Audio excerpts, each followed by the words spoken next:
लाख सरकारी स्कूल पूरे देश में बंद हो गए। उसमें ज़्यादा बच्चे किसके पढ़ते हैं? हिंदुओं के। उत्तर प्रदेश में 50,000 सरकारी स्कूल बंद हो गए। उसमें ज़्यादा बच्चे किसके पढ़ते हैं? हिंदुओं के, पिछड़ों के, दलितों के, आदिवासियों के। किसी हिंदू का खून नहीं खौलता। तो ठीक है, हिंदू मुसलमान के नाम पे वोट पा रहे हैं, वो जीत रहे हैं। अस्पतालों में कुत्ते बैठते हैं, अस्पतालों की बेड पे। मोमबत्ती में ऑपरेशन हो रहा है।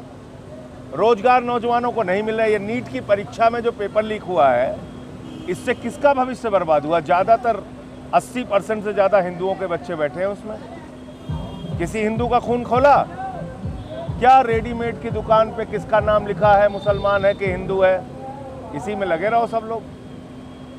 भाई, पेट्रोल डीजल का दाम बढ़ गया देश में, किसकी जेब काटी जा रही है? ज़्यादातर संख्या हिंदुओं की है, उनकी जेब काटी जा रही है। 44 लाख करोड़ रुपए मोदी सरकार लूट के चली गई टैक्स के नाम पे। 3.5 लाख करोड़ रुपए डीजल पेट्रोल के टैक्स के नाम पे, मुनाफे के नाम पे कंपनियों ने लूटा।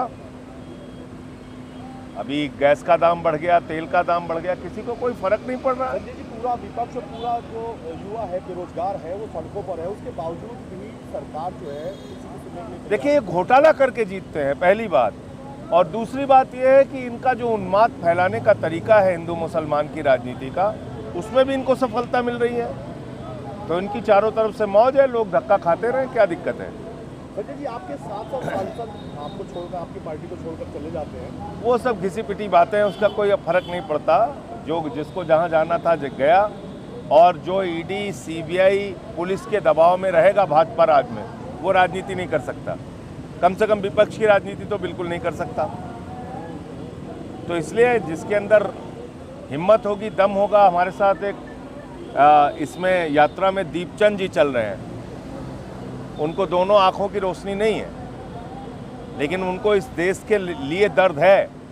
वो चल रहे हैं पद यात्रा में 46 डिग्री टेम्परेचर में। संजय जी, सेंट्रल में विपक्ष एक दिखता है, लेकिन जब यदि राज्य स्तर पर चुनाव होते हैं तो वो बिखर जाता है। तो क्या आपकी विफलता का यही कारण है? देखिए, ऐसा है, सवाल ये है कि आज बंगाल का चुनाव हुआ, कौन कहेगा वो चुनाव निष्पक्ष है जिसमें 27 लाख वोटर्स को वोट नहीं डालने दिया गया? और हमारे देश की सुप्रीम कोर्ट कहती है चलो अगले बार वोट डाल देना। मजाक हो रहा है?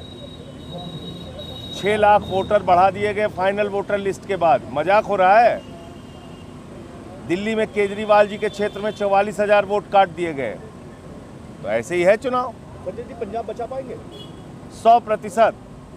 पंजाब में हमारी सरकार है, फिर से आएगी।